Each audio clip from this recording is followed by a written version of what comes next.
Okay, so tonight we're doing Acts chapter 24 and the introduction. So I'll start. So St. Paul actually did his first defense when he back before the Jews back in chapter 22 when he refutes the three charges against him before the crowd that tried to beat him in the temple. So the three charges were that he was acting against the interests of the Jewish nation, that he was an opponent of the law, and that he was a defiler of the temple. In chapter 23, the last chapter, we see St. Paul's second defense, which was before the Sanhedrin. Again, that's the group of Jewish leaders in Jerusalem. They were called together by the Roman commander who had initially arrested Paul. Following the short meeting with the Sanhedrin, Paul was taken back to the prison by the Roman commander. Soon afterwards, they learned he actually had a vision of Jesus came and talked to him and let him know that he will be going to Rome. Then right after that, they learned about a plot by 40 Jews who vowed to kill St. Paul. So the Roman commander took St. Paul in the middle of the night to Caesarea for safety and for St. Paul to be presented to the Roman governor there. And this is where we pick up the story in this chapter. So we'll see this chapter, 24, contains two parts and a summary. So verses 1 through 23 relate basically a formal trial before the governor with both parties present, the Jewish leaders and St. Paul. And then the second part briefly recounts St. Paul's conversations with Felix, the governor, and his wife, Drusilla. And then the summary is the last verse. So St. Paul is accused of sedition. That's verses 1 through 9. Excuse me. Now, after 5 days, Ananias the high priest came down with the elders and a certain orator named Tertullus. These gave evidence to the governor against Paul. And when he was called upon, Tertullus began his accusation, saying, "Seeing that through you we enjoy great peace and prosperity is being brought to this nation by your foresight, we accept it always and in all places, most noble Felix, with all thankfulness. Nevertheless, not to be tedious to you any further, I beg you to hear by your courtesy a few words from us. For we have found this man a plague, a creator of dissension among all the Jews throughout the world, and a ringleader of the sect of the Nazarenes. He even tried to profane the temple, and we seized him and wanted to judge him according to our law. But the commander Lysias came by and with great violence took him out of our hands, commanding his accusers to come to you. By examining him yourself, you may ascertain all these things of which we accuse him. And the Jews also assented, maintaining that these things were so. So, verse 1. Now, after 5 days, Ananias the high priest came down with the elders and a certain orator named Tertullus. These gave evidence to the governor against Paul. So, at the end of the last chapter, Paul was in prison in Herod's palace, waiting for the Jews to come, the people that were accusing him. And 5 days later, the high priest Ananias and some members of the Sanhedrin came, and along with their orator named Tertullus, arrived to make the case against St. Paul to Felix. So the presence of the high priest indicates how important it was for these Jewish leaders from Jerusalem, how much they sought Paul's destruction. It was so important. So the high priest is the one he's the highest Jewish leader in Jerusalem, and he's responsible for the temple. So it was so important for him to take care of St. Paul that he left the temple, he left Jerusalem, and he left all the commitments of his job to go himself to Caesarea to present these accusations. Regarding Tertullus, most assume that he's not Jewish. He's an orator hired by the Jewish leaders. So, an orator in today's terms, he would be considered a high-powered attorney with specialized training in rhetoric and familiarity with the Roman system of law. So, this would have been helpful to his clients, the Jewish leaders, in preparing and presenting their case against Paul before the Roman governor. Verse 2. And when he was called upon, Tertullus began his accusation, saying, "Seeing that through you we enjoy great peace and prosperity is being brought to this nation by your foresight." Verse 3. We accept it always and in all places, most noble Felix, with all thankfulness. So I talked a little bit about Felix last time. The details of this flowery introduction and description of Felix were not accurate. This is not what he was like at all. And many people feel that St. Luke, the author of Acts, highlights this introduction as absurd to connect to the absurdity of the accusations against St. Paul. So as if Tertullus keeps everything he's saying as kind of absurd and a joke. So his assertion that through Felix, Judea had attained much peace is not true. His reign as governor was accompanied actually by a lot of violence in the area and unrest. Verse 4. Nevertheless, not to be tedious to you any further, I beg you to hear by your courtesy a few words from us. Verse 5, for we have found this man a plague, a creator of dissension among all the Jews throughout the world, and a ringleader of the sect of the Nazarenes. So the sect of the Nazarenes is another designation for the followers of Jesus the Nazarene. That is for Christians. Since Paul has broken no Roman law, Tertullus, the prosecutor, tries to present Paul as a social agitator who would stir up trouble at any time. As remember, we've talked about this many times throughout Acts, the Roman authorities were very particular about keeping peace and order. So Tertullus's basic argument was that Paul was a ringleader of this sect and a major disturber of the public peace. This charge was calculated to appeal to the Romans, for they regarded such disruptions as serious. And the charge was cleverly made, for there was indeed evidence that disturbances actually accompanied Paul's preachings. Of course, what's not being said is that these disturbances weren't created by Paul, but by the Jews themselves. By claiming that St. Paul is not causing trouble in Jerusalem, but all over the world, i.e. the Roman Empire, and causing dissension everywhere he goes, the implication is that he's causing trouble for the Romans. Again, this would appeal to the Romans, as the governors are supposed to be keeping the peace within the empire. So I want to take just a moment. I've mentioned this before, but I just want to explain it again about why they're saying Paul leads a sect. So the Jews keep trying to separate Christianity from Judaism. And the reason they're doing that is the Romans considered followers of Jesus. So the Romans considered followers of Jesus to be Jews. The Jews are arguing that they're not Jewish. This matters because if they're not Jewish, they're breaking Roman law, which would mean that the Romans would take steps to end the sect of the Nazarenes or Christianity. So again, we've talked about this before. I just want to clarify it again. The reason it matters whether followers of Christ are considered Jews or a separate group to the Romans, in general, under Roman law, people were allowed to worship any gods, small g, that they wanted to, as long as they participated in also worshiping the Roman gods. Obviously, Jews and Christians didn't worship the Roman gods. They weren't even supposed to eat meat that had been dedicated to the idols. As a matter of fact, they didn't participate not only in worshiping the Roman gods, but in any activities related to these gods, and that was a big part of the social life. So the Romans allowed the Jews the privilege to be exempt from worshiping Roman gods, and there's a lot of reasons behind that, but this was a unique exemption given to the Jewish people within the Roman Empire. So the Romans recognized that the Jewish religion was deeply ingrained in their cultural identity as Jewish people, and that this is the important part, attempting to force them to worship Roman gods would likely lead to unrest and resistance. And granting them that exemption was a way to maintain peace and stability within the region. As a matter of fact, the Romans, they preferred the cooperation rather than constant conflict. And the Jews had already, before Jerusalem and Judea was run by Romans, Jews had a long history of rebellions and uprising against whoever was ruling them. And so for that reason, and because Judaism was there before the Roman Empire, they were making an exception for the Jews to not have to worship the Roman gods.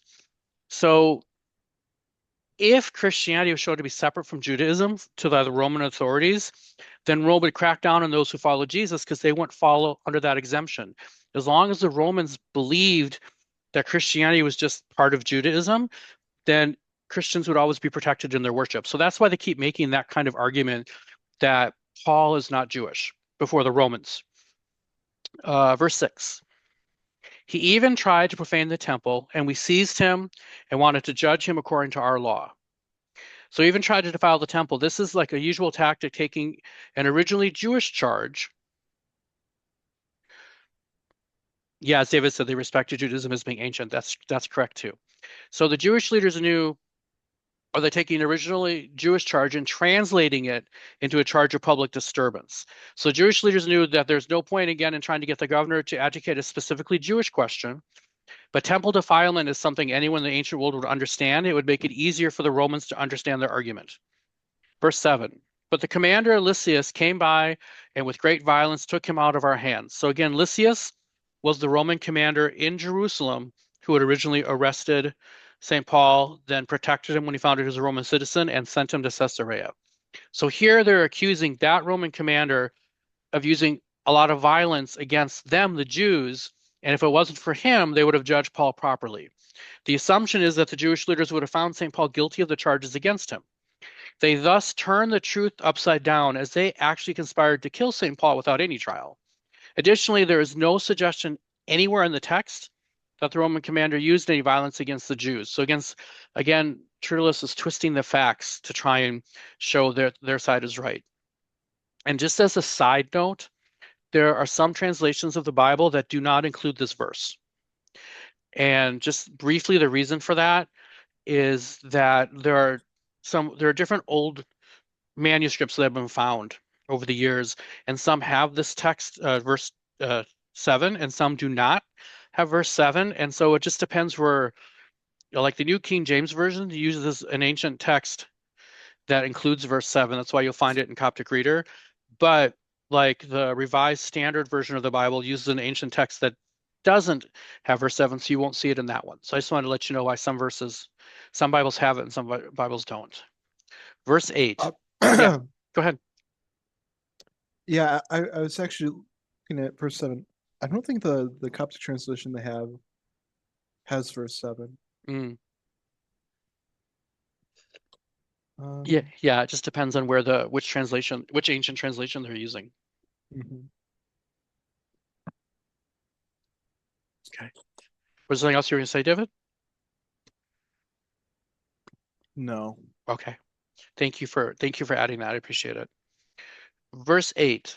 Commanding his accusers to come to you, by examining him yourself, you may ascertain all these things of which we accuse him. This is the end of Tertullus' statement as shared in Acts. Most believe that the speech that he gave was a lot longer, but that St. Luke, when he was writing Acts, just included like the broad lines as a summary of what he was arguing. Verse 9, and the Jews also assented, maintaining that these things were so. Now I'll go into verses 10 through 21, and we see St. Paul again will defend himself. Before reading these verses, I just want to share a thought that I had when I was preparing for today. So, as I said, about to read verses where St. Paul defends himself. As we read these verses, I just remember how we got here. I mentioned it during the introduction. St. Paul returned to Jerusalem in chapter 21. While there, he went to worship in the temple, and some Jews from Asia saw him. They gathered an angry mob by saying St. Paul teaches, this is from Acts 21, verse 28, teaches all men everywhere against the people, the law, and this place. And furthermore, he also brought Greeks into the temple and has defiled this holy place. The mob grabs St. Paul, beats him nearly to death over these charges that were made up. He's then arrested, even though he's the one that was getting beat up. He still asks and gets permission to speak to the crowd. They get angry with him again when he says that Jesus told him to preach to the Gentiles. The Roman commander then protects him and gathers the Sanhedrin in chapter 23. Almost immediately before the Jewish leaders, as soon as he gets there, he's accused of blasphemy without even being given a chance to speak. The Roman commander again grabs him and keeps him safe. The response is that these 40 Jews gather together and make a vow to assassinate him. Then they go to those same Jewish leaders and get them in the plot to try and help assassinate Paul. Paul's whisked away to Caesarea and the governor for his safety. All of these things happened because of lies being told regarding what he's preaching and what he's doing. So think about how you would react in the same situation after being falsely accused, beaten, and having to defend yourself against these lies numerous times. I know that I would feel pretty frustrated, which is what I was thinking about when I was reading this and preparing for today, especially when St. Paul had that vision from Jesus who told him he'd be going to Rome. So all this stuff is happening over made up charges. And as we see his response in the following verses, I don't notice any frustration. He always seems to speak in a matter-of-fact way that makes it easy to agree with him and potentially open up the door to preaching Christ. And I really think just the way he's able to stay centered is a beautiful lesson about the joy and peace one has from following Christ.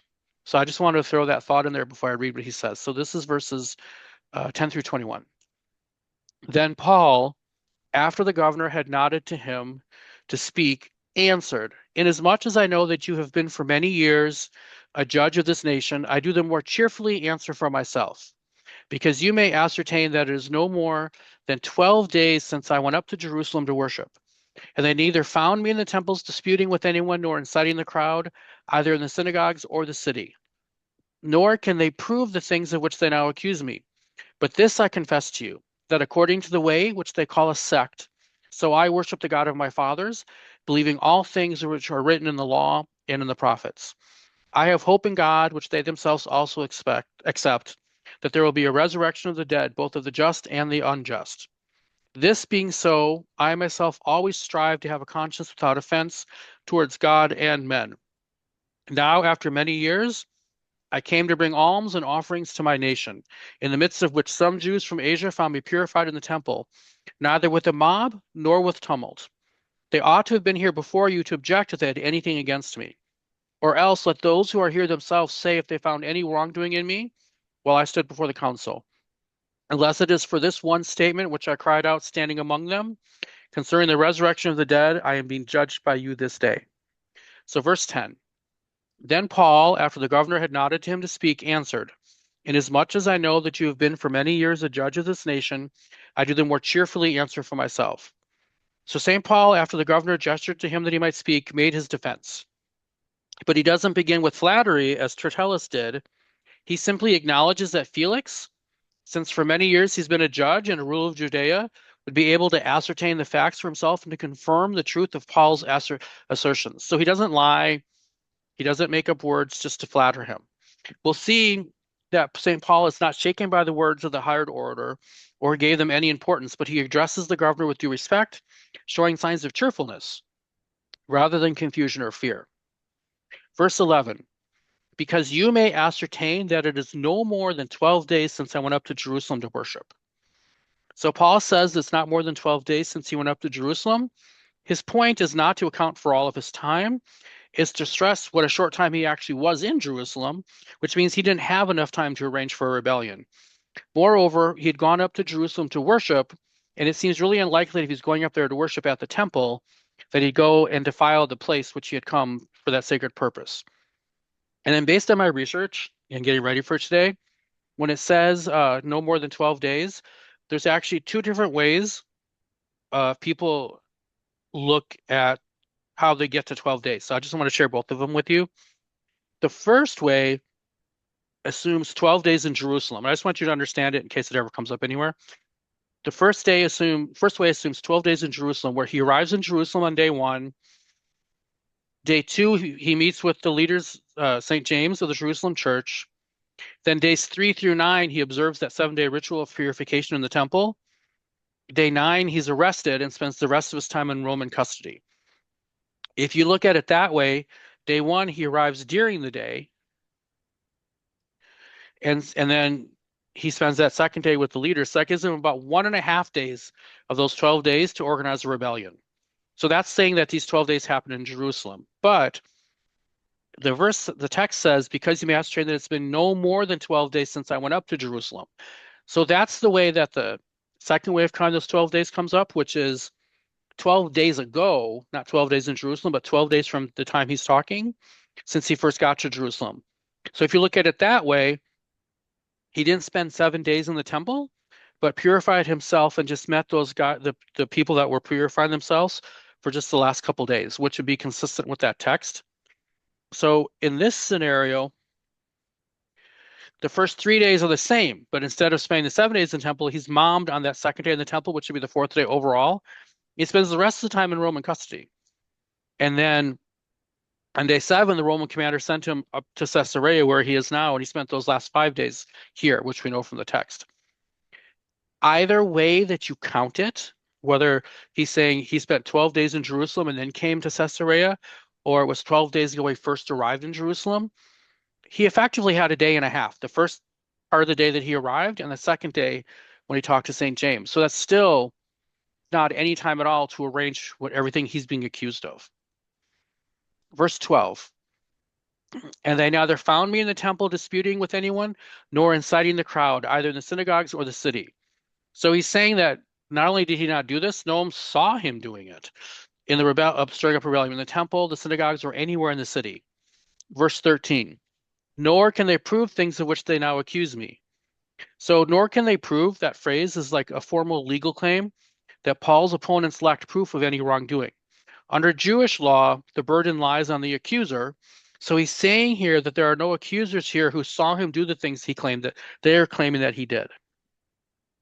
Verse 14, but this I confess to you, that according to the way which they call a sect, so I worship the God of my fathers, believing all things which are written in the law and in the prophets. So now St. Paul shifts his defense to respond to whether he preaches a heresy against Judaism, and thus a religion that violates Roman law, as I already talked about. He worships the same God as the Jews. He believes everything in the law and the prophets. He's saying that Christianity is an extension of Jewish teaching. By explaining what he believes, he's claiming again that protection under Roman law that I already talked about, since the Jewish practices are allowed. Verse 15. I have hope in God, which they themselves also accept, that there will be a resurrection of the dead, both of the just and the unjust. So if you look at these last few verses, Paul's defense overall was simple. He was a leader in the Christian movement. He was also, however, a Pharisee. He worshiped the God of Abraham, Isaac, and Jacob. He was faithful to everything in the Torah and the prophets. He believed in the coming resurrection of the dead. And after being away from Jerusalem for years, he had come to give financial assistance to his people and to go to the temple and make offerings. He had entered the city peaceably, and some Jewish people from another province who were not there now in Caesarea at this trial are the ones who stirred up the mob. So verse 16, this being so, I myself always strive to have a conscience without offense toward God and men. So looking at these last couple of verses, he anticipated the same hope in God as his accusers, that there was about to be a resurrection of both the righteous and the unrighteous and a final judgment. Far from being a heretic or an extremist, Paul was simply a loyal Jew, just like the people accusing him.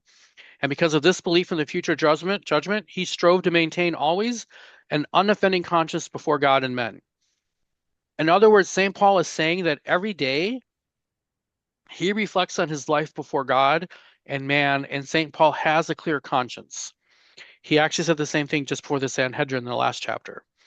He's not talking about people's opinion of him, but that he treats them with a clear conscience. He's not taking steps to please people, but he wants to be without offense. He's not lying.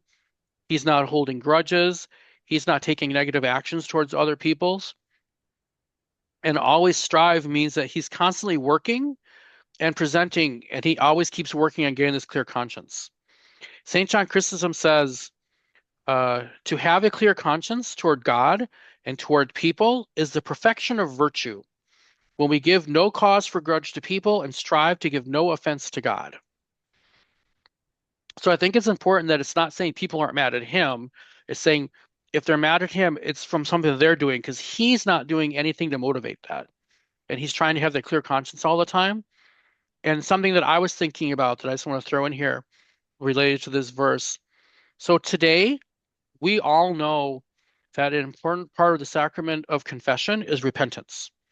And we've also heard the church teaches that to repent, we should take time and meditate our actions each day in the evening. Here we see that St. Paul's talking about the same thing, about that clear conscience and always thinking about how he's acting towards God and man. And you see here right in Acts in the New Testament an example of what the church teaches us to do. And what I think is beautiful about that is I think this also relates to what I mentioned before about all these things keep happening to him based on lies, but he's able to maintain that composure and that peace. And I think it's because he has that clear conscience towards God, because of he's always working on this. I just think it's a really good living example in the Bible for us to see not only what to do, but then the impact it has in interacting with other people. Verse 17. Now, after many years, I came to bring alms and offerings to my nation. This is the only time St. Paul reveals that bringing alms was the main reason he came to Jerusalem. Again, this shows, first of all, why he came, but also that this is the first time he mentioned it, because charity, it's like an example, is to be performed without drawing all that attention to ourselves. But you're doing it because it's God calls us to do it and help others. Verse 18. In the midst of which some Jews from Asia found me purified in the temple, neither with a mob nor with tumult. So he'd been purified ceremonially for this, and it was while he was performing the rite of purification in the temple when they found him. Excuse me. Obviously, he was not trying to desecrate the temple. His worship there was orderly and law-abiding, following all the prescriptions and procedures of the Jews. There was no inciting of a crowd or creating an uproar.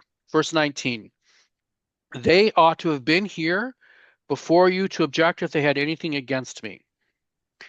So it's saying here in the circumstances of arrest, Paul begins by saying it was all the fault of these Jews from Asia who misunderstood his intention and who themselves were the ones who created the riot. But as he's saying this, he's looking around because it's obvious that they're not there at the trial. So it's serious because it meant that his main accusers were not able to provide any supporting evidence for what they were accusing him of doing. So in their absence, there was no one who could provide eyewitness evidence of any wrongdoing in the temple. So basically, St. Paul is saying, this is what I was doing, and the people who started the trouble against me, they're not even here to say that what I'm saying isn't what actually happened. Verse 20, or else let those who are here themselves say if they found any wrongdoing in me while I stood before the council. So he's acknowledging that these people from the Jewish leadership, he met with them. That was the second defense of his actions. And so he makes a request that they highlight any injustice that they saw, anything wrong that he said or did or heard him say. Verse 21, unless it is for this one statement which I cried out standing among them concerning the resurrection of the dead, I'm being judged by you this day. So he's saying that is the only thing that people here can speak to that he said before that council. That's the only potentially controversial statement he made was about the resurrection of the dead.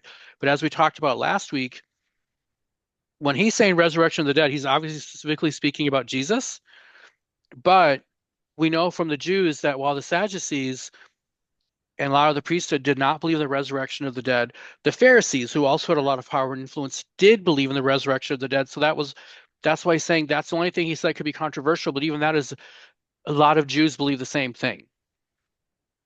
So now we get to verses 22 through the end of the chapter, and this is where Felix basically procrastinates and doesn't make any decision at all. So I'll just read the section. But when Felix heard these things, having more accurate knowledge of the way, he adjourned the proceedings and said, when Lysias the commander comes down, I will make a decision on your case. So he commanded the centurion to keep Paul and to let him have liberty, and told him not to forbid any of his friends to provide for or visit him. And after some days, when Felix came with his wife Drusilla, who was Jewish, he sent for Paul and heard him concerning the faith of Christ in Christ. Now, as he reasoned about righteousness, self-control, and the judgment to come, Felix was afraid and answered, go away for now. When I have a convenient time, I will call for you. Meanwhile, he also hoped that money would be given by Paul, that he might release him. Therefore, he sent for him more often and conversed with him. But after 2 years, Porcius Festus succeeded Felix, and Felix, wanting to do the Jews a favors, left Paul bound. So verse 22. But when Felix heard these things, having more accurate knowledge of the way, he adjourned the proceedings and said, when Lysias the commander comes down, I'll make a decision on your case. So first of all, there's no proof anywhere that he even requested Lysias to come down or that he ever did come back down. And not only that, but we'll mention in a moment, in that letter that he sent before, Lysias had already said that he found nothing wrong with St. Paul from everything he understood. So after Paul's defense, Felix's course was clear because Paul's testimony coincided with the report that Lysias had given in the letter that there's nothing that from what he knew that Paul had done that deserved death or imprisonment. And the prosecution had no real evidence to say that that was incorrect or that he should stay imprisoned or face death. So Felix knew more than other Romans about the way, that it was not a threat to the Roman Empire. It's clear, therefore, that Felix should simply let Paul go. But for political reasons, he did not want to upset the Jews. And again, he's trying to maintain peace, and that's all that matters to him. And so he adjourned the case on the pretext that he wanted more information from Lysias the commander. Verse 23. So he commanded the centurion to keep Paul and to let him have liberty, and told him not to forbid any of his friends to provide for or visit him. So the apostle, St. Paul, undoubtedly had a lot of friends in Caesarea who could serve him, come to him, and listen to him, yet he also had many enemies. So being put in prison was according to the divine will for his safety. Some believe that Felix commanded Paul to be put in prison for some of the following reasons. So there are 3 reasons I found listed in a couple different places. One, Even though he knew St. Paul was innocent, like I already said, he wanted to keep the Jewish leaders happy. Two, he probably expected, hoped for a bribe from St. Paul's friends to set him free. And three, he intended through meeting St. Paul and others to investigate the issue more thoroughly for his own personal reasons, which I'll get to right now. So, verse 24, and after some days, when Felix came with his wife Drusilla, who was Jewish, he sent for Paul and heard him concerning the faith in Christ. So it's possible that Drusilla, being Jewish, was the source of Felix's knowledge about Christianity. So Drusilla is the youngest daughter of Herod Agrippa the First and the sister of Herod Agrippa the Second. She would have been around 20 years old at this time. She had married actually the king of a small region in Syria, so she was married to somebody else, but divorced him at the age of 16 to marry Felix. There's a whole story I found about how Felix saw her, got other people to convince her to leave her first husband, to marry him. She's Jewish. Felix was not Jewish, and this is actually his third marriage. So when he's meeting with St. Paul, this is not an official meeting. Felix and wife and Drusilla are visiting St. Paul to speak with him. So verse 25. Now as he reasoned about righteousness, self-control, and the judgment to come, Felix was afraid and answered, go away for now. When I have a convenient time, I will call for you. So notice that St. Paul's talking about morality. Can be a good place to go with a Roman because Roman philosophy is about living like the good life. The word translated as righteousness may also be translated as justice. So St. Paul's discourse on self-control, together with his teaching on righteousness and judgment, is probably intended for what I just talked about, to help Felix and Drusilla recognize their guilt before God because of his third marriage, her second marriage. She actually left her first husband for Felix, and so it's probably most. I read multiple places that self-control here is probably intended so an opportunity for them to recognize their guilt before God as a means of pointing out to them their need for the forgiveness that comes from putting their faith in Christ. And you notice what it says in the verse. He reasoned about righteousness, self-control, and judgment, and the response was Felix was afraid. So Felix was afraid, according to a couple places I read. Felix, of course, had an adulterous marriage. He was prone to accepting bribes, and thus he responded very negatively to Paul's teachings about righteousness, self-control, and the judgment to come. But Paul did not back off from proclaiming the truth, even though it meant remaining in prison. So it's interesting. One of the things I read is if you think about it, when he was in prison in Philippi, and he came out, the gatekeeper asked him, what must I do to be saved? And here, Felix, who's afraid, instead of seeking salvation, said, go away for now. When I have a convenient time, I will call for you. So Felix was so absorbed in his pleasures and his lust, he didn't have time for the salvation of his soul. So again, go away for now. When I have a convenient time, I'll call for you. Here, Felix becomes afraid and says we should bring him back another day. So something I read I wanted to share is that this is really a very common trick of the devil, even for us today. This is one of the biggest obstacles in our spiritual life. There are times in our life when God calls us to pray, and we have so much to say, we need to talk to him at that time and not call up a friend or something else to distract us. But we often, when we feel called, instead of facing that, because it could be hard, or we don't want to change our habits, or we don't want to, things like that, that we ignore it, we run away from it, which is exactly what basically a lot of us act like Felix when God gives us the opportunity to look in the mirror and see our actions. And we really, though, need to have the courage to engage our Lord at those times. We don't have to fear him because he loves us. And he's begging us not begging us, but he loves us and he wants us to come to him, and he keeps giving us opportunities to do that. But too often we'll act like Felix and say, I'm afraid or I don't want to. But instead of saying I'm afraid or I don't want to, we'll just pick up the phone and talk to a friend, and we'll go play a game. We'll do anything but confront ourselves and take that opportunity to grow. But God is always calling us, just like St. Paul did here.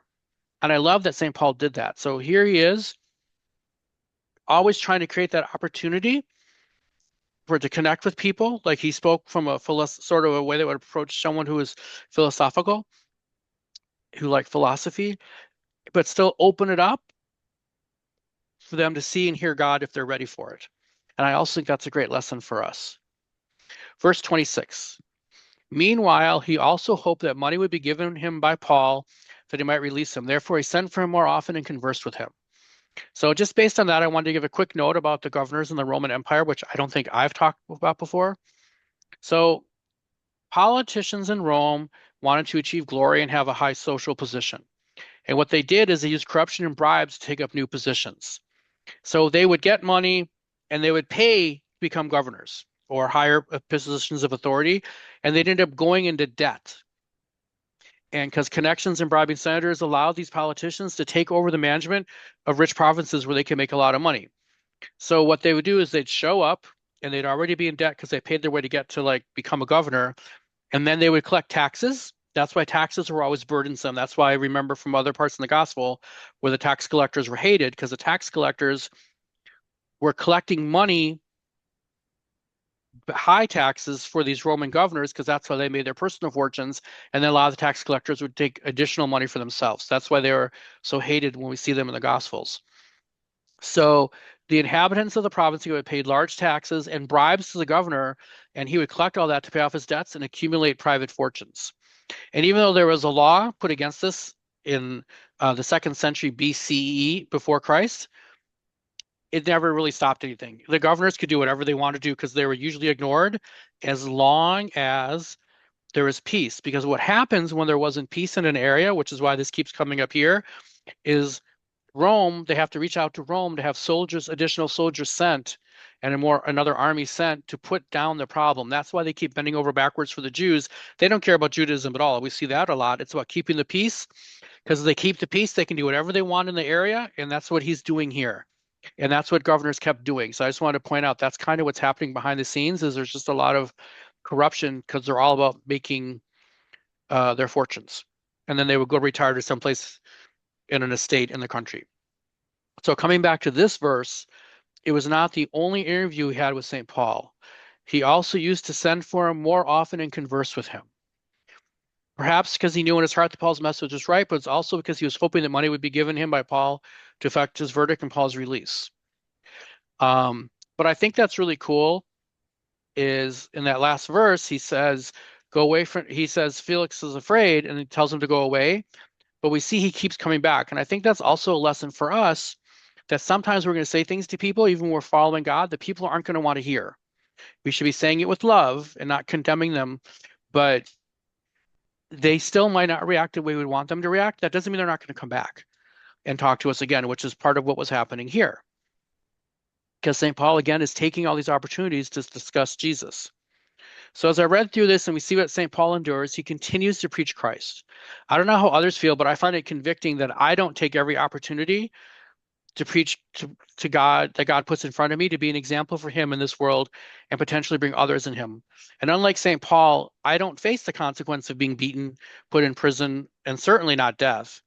But I don't do what St. Paul does, and all I face is being maybe belittled, laughed at, maybe losing some friends. His faith and relationship is so profound that consequences don't matter to him. And I know we've seen it throughout Acts, but we see it multiple times just in this chapter. Verse 27. But after 2 years, Porcius Festus succeeded Felix, and Felix, wanting to do the Jews a favor, left Paul bound. So the important point is that Felix left Paul in prison. Luke makes the point that politics got in the way of justice here. Keeping Paul in prison was a political favor to the Jews. So in the last chapter, God came to St. Paul and said, you're going to Rome. I'd be like, that's cool. Now I got a message from God, which I can't imagine happening to me, a very clear message. I know what's happening, but it still doesn't happen. First, there's an assassination attempt. Then there's people keep trying to come after him. And now he spends just 2 years sitting in prison.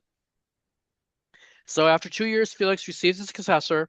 Felix was actually recalled to Rome to answer for charges of mismanagement. And finally, that's why he was removed from office because The people hated him, no matter how Tertullus started in this beginning of this chapter. The people hated him and thought he was a terrible leader, and he was very uh, tough and harsh and unfair. So he left Paul as a good because he wanted a good report from these Jewish subjects. He left Paul in prison for the next governor. And and again, this detail of Paul being in this long imprisonment wasn't a result of any wrongdoing, but was because of the corruption in the politics. And Porcius Festus was the procurator of Palestine. He's the governor who succeeded Felix. We don't know for sure when he began and ended his rule. However, it looks like Nero recalled Felix in 57 or 58 AD, and that Festus succeeded him, and we'll meet him in the next chapter. But he died in office probably after a couple of years. Um, it's also what I wanted to point out is during this 2 years when Paul was sitting here in Caesarea in prison, that's when a lot of people believe he was in Ephesus in prison for a little while. He wrote some epistles, and a lot of his epistles were written during this 2 year period also. So now we notice that St. Paul takes every opportunity to preach the gospel. As I just mentioned, he kept using every opportunity to speak to people, and he kept meeting with Felix and Drusilla during this time. And now he's also reaching out to those communities he had and writing epistles to them. So he used this opportunity to preach to the Roman governor and to plant the seeds for Christ. Glory be to God forever. Amen.